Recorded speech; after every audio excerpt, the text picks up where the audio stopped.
Hi friends, welcome back to Rudrabhiruchi channel. అందరు బాగున్నారా friends? నేను కూడా చాలా అంటే చాలా బాగున్నా. హోలీ స్పెషల్, హోలీ సందర్భంగా నేను స్వీట్ చేయాలి అనుకున్నా.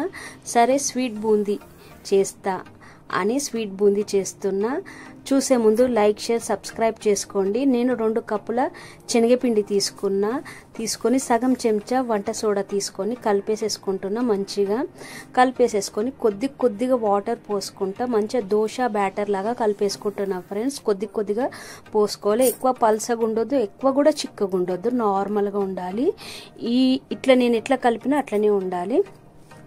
ఏదైతే కప్పుతోటి నేను పిండి తీసుకున్నానో అదే కప్పుతోటి 2 కప్పుల షుగర్ తీసుకున్నా, 2 కప్పుల వాటర్ తీసుకొని ఇంకా నేను కలిపేసేసుకొని స్టవ్ పైన పెట్టిన ఫ్రెండ్స్.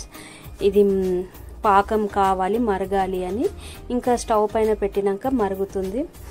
ఇంకా నేను లేట్ చేయకుండా ఏం చేస్తున్నా అంటే ఈ మరిగేడు దాంట్లో ఎక్కువ తీగ పాకం దాకా రావద్దు ఫ్రెండ్స్. అందుకే నేను ఏం చేస్తున్నా అంటే సగం ముక్క నిమ్మకాయ కూడా పిండేసేసుకుంటున్నా దాంట్లో.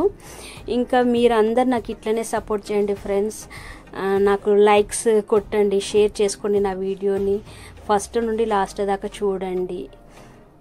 ఇంకా నేను లేట్ చేయకుండా ఏం చేసిన ఫ్రెండ్స్, కడాయి పెట్టిన, ఆయిల్ అయితే పోసేసుకున్నా. ఇంకా కొద్దిగా పిండి సపరేట్ చేసి ఒక కటోర్లో గ్రీన్, రెడ్, కొద్దిగా ఒక పించు ఎల్లో వేసిన. ఇంక ఇవన్నీ సపరేట్గా కలిపేసేసుకుంటున్నా. కలిపేసేసుకొని పెట్టేసేసుకుంటున్నాను, ఎందుకంటే కలర్ఫుల్గా ఉండాలి స్వీట్ బూందీ అన్నట్టు. ఇంకా నేను ఎల్లో కలర్ కూడా కలిపేసేసుకుని కొద్దిగా వేసుకున్నా. ఇంకా లేట్ చేయకుండా నేనైతే స్టార్ట్ చేసిన. ఒక జల్లి గంట తీసుకున్నా, ఇలాంటి చిల్లుల గంట తీసుకొని దాంట్లో ఒక్కొక్క స్పూన్ వేసుకుంటా. చూడండి మంచిగా బూందీ ఇట్లా పడుతుంది, ముత్యాలలాగుంది బూందీ అయితే. నాకైతే చాలా నచ్చింది. మనం ఎట్లా పిండి కలిపే విధానంలో ఉంటుంది, ఎక్కువ చిక్కగా కాకుండా లూజ్ కాకుండా. చూడండి ముత్యాలలాగుంది ఫ్రెండ్స్, మంచిగా రౌండ్గా వచ్చింది ఒక షేపు. తర్వాత నేను రెడ్ కూడా వేసేసుకుంటున్నా. రెడ్ కూడా అట్లనే సేమ్ అట్లనే కలిపేసేసుకుంటున్నా. రెడ్ కూడా చాలా బాగా వచ్చింది. ఎక్కడ కూడా ఈ బూందీ అనేది షేప్ అవుట్ కాలేదు, మంచిగా రౌండ్గా వస్తుంది ఫ్రెండ్స్. నేను అలానే గ్రీన్ కూడా కలిపేసేసుకున్నా. ప్లీజ్ ఫ్రెండ్స్, నా ఛానల్ని ఇట్లనే మీరు సపోర్ట్ చేయండి. ఇంకా మంచి వీడియోస్ పెడతా ఫ్రెండ్స్. ఇంకా గ్రీన్ కూడా చేసేసిన ఫ్రెండ్స్. మొత్తం గ్రీన్, రెడ్, ఎల్లో మొత్తం కలిపేసేసుకున్నా. చూడండి ఎంత కలర్ఫుల్గా ఉంది. జీడిపప్పు, కాజు అండ్ కిస్మిస్ కూడా కొద్దిగా ఫ్రై చేసుకుంటున్నా. అది కూడా ఫ్రై చేసేసుకొని దాంట్లో వేయాలి. చూడండి ఎంత కలర్ఫుల్ ఉంది. చాలా అంటే చాలా ముత్యాలలాగున్నాయి, మంచిగా క్రిస్పీ ఉన్నాయి. ఇంకా నేను లేట్ చేయకుండా ఈ పాకం స్టవ్ పైన పెట్టి కొద్దిగా ఈ పాకంలో అంతా నేను ఫ్రై చేసుకున్న బూందీ అంతా దీంట్లో వేసేసుకున్నా ఫ్రెండ్స్.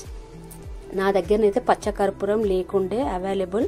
దీంట్లో కొద్దిగా పచ్చకర్పూరం వేసుకోవాలి. చాలా అంటే చాలా టేస్ట్ బాగుంటుంది.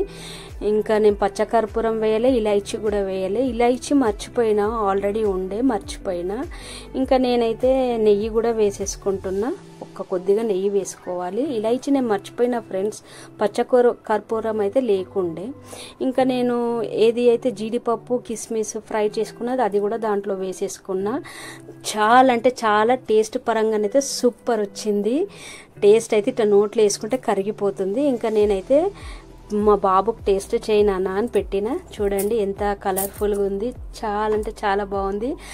అందరికీ అడ్వాన్స్ హోలీ విషెస్ చెప్తున్నా. హ్యాపీ హోలీ అండి. అందరు మంచిగా చేసుకోండి పండగ. మీ ఇంట్లో మీ ఫ్యామిలీ మెంబర్స్తో చేసుకోండి. Bye friends.